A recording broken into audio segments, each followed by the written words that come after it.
салом, як хабар.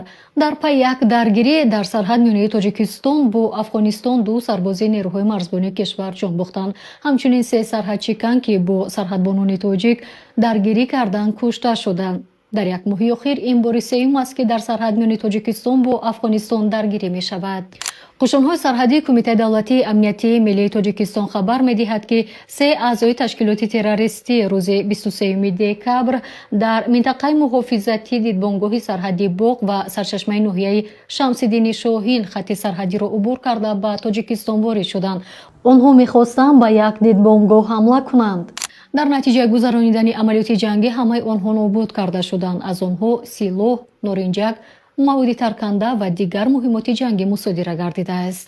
қушонҳои сарҳадӣ мегӯяд далелҳои мазкур исботи он мебошад, ки ҳукумати Толибон дар иҷрои ӯҳдадориҳои байналмилалии худ аз ваъдаҳои пайдарҳами худ ҷиҳати таъмини амнияту субот дар сарҳади давлатӣ бо Тоҷикистон, инчунин мубориза бо аъзоёни ташкилотҳои террористӣ ноӯҳдабароӣ, бемасъулиятии ҷиддӣ ва такроршаванда нишон медиҳад.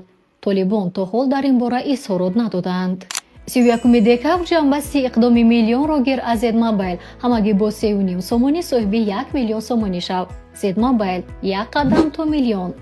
хабарҳои бештар дар телеграм-канали Asia-Plus.